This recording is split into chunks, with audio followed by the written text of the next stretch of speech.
कहते हैं नबी पाक सल्लल्लाहु अलैहि वसल्लम ने जमीन को हुक्म दिया तो जमीन ने मेरे घोड़े के पैर पकड़ लिए। अब जरा गौर करना बात पर कि हुजूर मक्के से निकले हैं, मदीने अभी पहुंचे नहीं, एक गांव पे भी हुकूमत नहीं मुसलमानों की, बज़ाहिर इस्लाम परदेसी है। वहां मेरे नबी ने कमाल जुमला कहा। किसरा का एक बादशाह था, वो कंगन पहनता था और उसके कंगन बड़े मशहूर थे। साहिब अल बदाया व निहाया में लिखा है कि वो यूं करके जब बात करता था ना, कंगन हिलाता था तो कंगन बजते थे, तो उसके कंगन बड़े मशहूर थे। सुराका भी मालक कहते हैं जब वो हाथ हिलाता था तो कंगन बजते थे, सोने के कंगन थे मोटे मोटे। जब मैं महबूब अलैहिस्सलाम को गिरफ्तार करने माज़ अल्लाह गया, 3 दफा माफी मिल गई तो नबी पाक ने फरमाया सुराका तू मुझे गिरफ्तार करने आया है, एक वक्त आएगा, अभी किसी छोटे से गांव पे भी हुकूमत नहीं, लेकिन मेरे महबूब का अज़्म देखो, हौसला देखो। मुसलमान मायूस मायूस फिरता है, मायूस ना फिरा कर, उठ बांध कमर क्यों डरता है, फिर देख खुदा क्या करता है। नबी पाक सल्लल्लाहु अलैहि वसल्लम का अज़्म और हौसला देखे। सरकार ने फरमाया तू मुझे गिरफ्तार करने आया है और मैं देख रहा हूं किसरा का इलाका फतह होगा, उस बादशाह को मेरे गुलाम पकड़ेंगे, उसके कंगन उतारेंगे और सुराका वो कंगन तेरे हाथों में आएंगे। हजरत सिद्दीक अकबर मुस्कुराने लगे तो सुराका कहते तू क्यों मुस्कुरा रहा है? फरमाने लगे इसलिए कि जो मुस्तफ़ा की जुबान से निकलता है वो हक और साची निकलता है, ये यकीन की दौलत है, ईमान है हुजूर की जात पर। सुराका कलमा पड़ गए, मुसलमान हो गए, महबूब अलैहिस्सलाम का विसाल ज़ाहिरी हुआ। साहिब तबकात लिखते कि हजरत उमर के ज़माने में एक जंग हो रही थी तो यहूदियों के साथ लड़ाई थी, यहूदी किला बंद हो गए। आपने पुराने किले देखे, वो बड़ी छोटी ईंट की बड़ी बड़ी ऊंची दीवारें होती थी। लाहौर का कभी शाही किला देखे तो बड़ी ऊंची ऊंची दीवारें और लकड़ी का बहुत बड़ा दरवाजा होता था, तो आम आदमी उस पर चढ़ नहीं सकता था। तो जब कोई दिफाई जंग लड़ता था ना, दुश्मन हमला करता था, तो लोग 2-3 महीने का खाना लेके तो किला बंद हो जाते थे, ताकि दुश्मन कितनी देर खैमा लगा के बैठेगा, चले जाते थे। जिस तरह मुसलमानों ने खंदक के मौके पर दिफाई महाज जंग लड़ी और काफिर फिर परेशान होकर खैमे उखड़ गए और निकल गए। सुराका बिन मालिक भी साथ गए हुए थे जंग में। अब वहां यहूदी किला बंद हो गए, 2-3 महीने की खुराक लेके अंदर चले गए। बड़े हमले किए मुसलमानों ने, पर वो दरवाजा खोलते ही नहीं, बाहर आते ही नहीं, बाहर आए तो लड़ाई खत्म हो। परेशानी बढ़ गई। मशवरे के लिए सहाबा इकट्ठे हुए। एक सहाबी ने कहा मंजनीक में पत्थर रख के, मंजनीक होती थी जिसमें रख गुलेल की तर्ज की, जिस पर रख के पत्थर फेंकते थे, तवज्जो है मेरी बात पर। तो सहाबा कहने लगे मंजनीक में रख के ना पत्थर फेंकते हैं अंदर, अंदर ही मर जाएंगे। तो एक सहाबी कहने लगे पता नहीं उन्होंने अंदर क्या कुछ बनाया हुआ है, पत्थर फेंकोगे पता नहीं किसको लगेगा किसको नहीं लगेगा। जनाब सुराका बूढ़े आदमी थे, कहने लगे पत्थर ना फेंको, मंजनीक में रख के तो मुझे अंदर फेंको,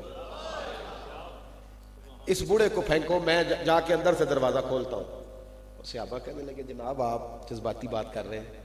पहली तो बात यह है कि आपको अंदर फेंकेंगे तो आपकी हड्डी पसली बचेगी नहीं, और अगर कुछ है बच भी गई तो यहूदी आपको छोड़ेंगे नहीं, तो दरवाजा कैसे खुलेगा?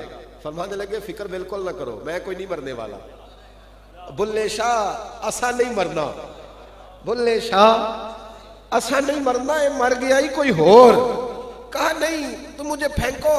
उन्होंने कहा जी आप हिकमत बताएं, क्या आपके पास नुस्खा है? कहने लगे वो बाद में बताऊंगा, तुम फेंको मंजनीक में रख के। इधर देखो मुसलमानों, ये यकीन की दौलत है। और इकबाल बोले, कहने लगे यकीन मिसले खलील आतश नशीनी, यकीन जब आता है तो बंदे हजरत इब्राहिम की तरह आग में कूद जाते हैं।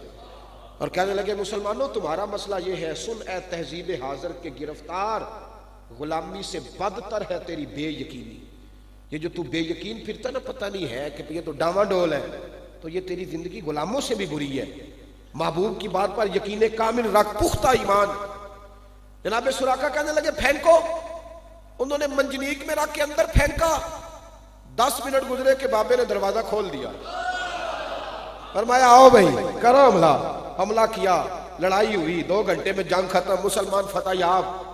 अब लोग सारे हजरत सुराका के पास, कहने लगे बाबा तेरे पास कौन सा नुस्खा है कि तुझे चोट भी नहीं आई, सार भी नहीं फटा, खराश भी नहीं आई? तो हजरत सुराका रोने लगे, कहने लगे नुस्खा कोई भी नहीं, नुस्खा मेरा ईमान है, मेरा अपने नबी की बात पर मेरा ईमान है।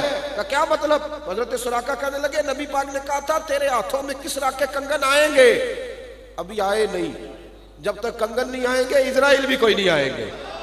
साडे नबी दी जुबान साडे वास्ते कुरान, साडे नबी दी जुबान साडे वास्ते। मुसलमान हजरत सुराका बिन मालिक बूढ़े हो गए, बूढ़े। हजरत उमर का ज़माना, ज़ईफ़ हो गए, चारपाई से लग गए। बस अल्लाह ने फिर फतह देनी थी। अल्लाह का वादा है, इन्ना फतहना लका फतहम मुबीना, फतह तो होंगी ना, इस्लाम फतह तो आनी थी। तो किसरा का इलाका फतह हुआ, कंगन आए। हजरत उमर ने कहा जाओ कोई सुराका को बुला के लाओ, जाओ कोई बुलाओ। हजरत अबू हुरैरा फरमाते हैं कि लोगों ने कहा हुजूर वो तो बड़े बूढ़े हैं, उठ नहीं सकते। फरमाया एक दफा कान में जाके कह दो सुराका कंगन आ गए, कह दो एक दफा कान में, फिर देखना किस तरह अल्लाह ताला जनाब जुलेखा को जवानी अता करता है। चलो तो सही, देखो तो सही। कहते कान में जाके कहा, बूढ़े हजरत सुराका बिन मालिक कान में कहा सुराका कंगन आ गए, अल्लाहू अकबर कह के उठे। और कहते हजरत उमर के पास जब पहुंचे तो हजरत उमर ने कंगन दिए, उमर भी रोने लगे, मौला अली भी रोने लगे, हजरत अबू हुरैरा भी रोने लगे। और सामने हुजूर का रोज़ा था तो दरूद पढ़ने लगे और उम्मत को पैगाम देने लगे, महबूब की बात पे यकीन कामिल रखना, जो भी फरमाते हक और सच ही फरमाते हैं।